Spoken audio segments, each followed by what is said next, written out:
G'day Raiders fans, it's Bourkeys here and welcome to our top 10 preview versus the Eels round 6 tonight at Canberra Stadium. Guys, sorry about last week's non-video. Had some tech issues. I was able to put it up in writing, but I do apologise for those who enjoy and give me feedback on my video of the preview. So my apologies about that, guys. Back on deck this week and looking forward to a big game tonight, and it is a big game. Parramatta are not a dodgy side. They're the real deal this year. They're a very, very well-coached, well-drilled outfit. So to go from Penrith into Parramatta, it's also a big psychological issue as well tonight to get our attitude spot on, because Parramatta are not going to be easy by any means.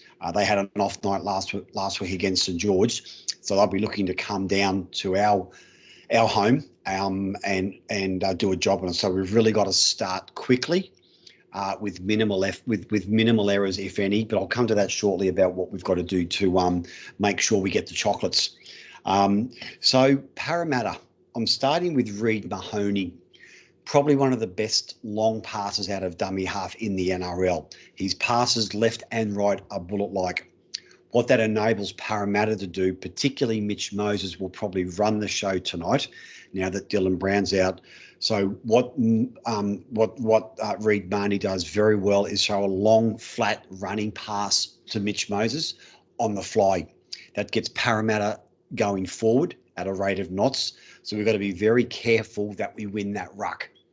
Reid Mahoney's nowhere near as effective, or the Parramatta attack is nowhere near effective if we can win the ruck and slow their play the balls down. If we don't, Parramatta, as I said, really like playing on that front foot, and you'll usually find in their attacking prowess when they are attacking, Moses will get the ball 3 out of 4 tackles running to the advantage line.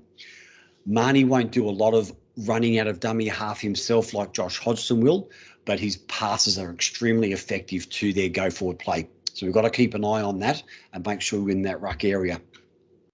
Number 2, I've gone for they always play the first man in attack. So what I mean by that is the block plays that a lot of sides do close to the line.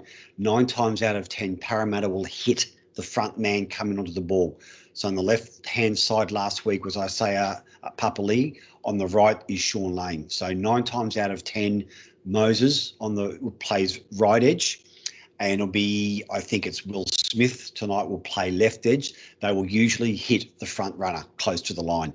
So we can't be sucked in and hanging off. We've got to commit and make sure that the guys either side of those defenders, so it could be George Williams on Papali'i's side, or it could be Jack Whiten on the side of Sean Lane, really have to jam up and jam in and take away that time and space they've got to offload it. So our markers are going to play a critical role in putting pressure coming from the inside out to those ball players, and make sure they don't have as much time to dictate which way they're going to go. But Parramatta, close to the line in attack, will usually go for the front runner. Number 3, I've gone for the Paulo offload. He wasn't effective last week with his offloads, as he usually has been. So he'll look at getting a lot of second phase play going tonight for Parramatta. His offloads have become pretty much synonymous the last 12 to 18 months. Once again, we've got to have confidence in our guys, 2 in the tackle and wrap up the ball. If we've got 3 or 4 and he gets the ball away, it becomes a real issue with their go forward. We're going to have guys on the ground or not in position to make that next play if he offloads to a runner. So we've got to have confidence in the guys that 2 will get him down, and we're not having, as I said, 3 or 4 floating around trying to get him onto the turf or onto his back. That could cause us some real issues. So Parramatta like that ad-lib unloading type of play, particularly with Junior. So we've got to make sure that we do a good job on him and wrap that pill up. Number 4, and this is where our defence will become really critical, the Moses Hail Mary to Sevo. It's one of Parramatta's pet plays. So let me explain what I mean. If our defence is good and Parramatta have made no inroads and they're on our 40-metre line, their usual 5th tackle play, I'm Parramatta, you're the defence. Moses will go to the left-hand side, so our right-hand our right-hand defence with Jack and Hudson and go on, he'll do a 40-metre Hail Mary bomb to Sivo's wing. So that'll be Bailey. So 3 things come out of it that they hope will happen. Sivo gets an amazing carry or catch and scores a try. Second best is a knock-on from Bailey to force a scrum and their feed. Or the third one they rely on is for Bailey to take the ball on the 10-metre line. He gets hammered. They've already got us in a corner. So that's usually how they like to play their 5th tackle if they're on about the 30 or 40 metres out from the line. So if Bailey gets tackled in that corner, their defence is already in position to come up in a line and they try and belt us into that corner. So if that's going to be their 5th tackle play, our markers have to be really pumped to get out and put pressure on Moses, because he'll always kick the bomb to Sivo's wing. 9 times out of 10, always. Very rarely does a midfield bomb to Ferguson's wing. It's always to Sivo's wing. So we've got to be aware of that. Guys, let's come to us. Number 1, I'm saying we've got to kick to Blake Ferguson all night. He had a shocker last week against St George, dropped 2 bombs, hand into touch, a few other things he did wrong. Fergie's a confidence player. We've got to try and suck that confidence out of him real quick. So I'd be kicking to him all night if we can. Put him under pressure. I know Jack loves playing that side of the field against Blake Ferguson. He really gets up in his ear. He usually puts a good shot on him. So if we can get in Ferguson's ear early, get a few mistakes, it'll basically take him out of the game all night. Number 2, play inside ball. So what I mean by that, last week the Parramatta markers were very, very quick bolting either left or right to get to the first playmaker that may have been happening with St George. What they did do was leave a massive gap on the inside. If you go back to St George game, Matt Duffy cut them up on the inside. The markers took off. The left-hand edge of Parramatta did not follow in, and there was a huge gap inside.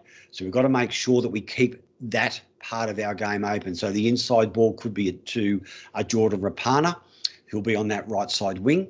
On that left side wing. So we just got to make sure we really play with our eyes up. The Parramatta markers sprint very quickly and try and hem in the ball carrier. If their defence on that left or right edge is slow, we've got a massive gap straight down the middle. We've got to be aware and play with our eyes open the way their markers chase out on their defence. Number 3, I've gone for Tarpany in the middle. I think the Parramatta forwards are not good lateral movers.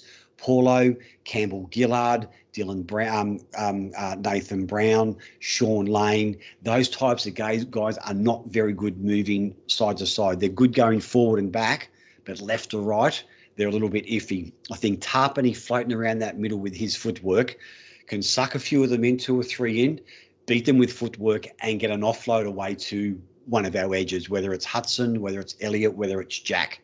So I think Joe's going to be really potent tonight in that middle area with his footwork, and we've got to utilise it, particularly if it's a little bit soft underfoot or a little bit greasy. It'll work very, very well.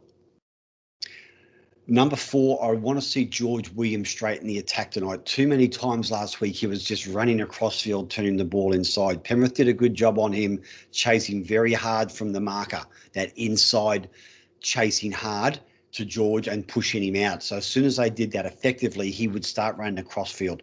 It's very easy then for a defensive line to just slide and wait for the inside runner to come in and get the ball and belt him.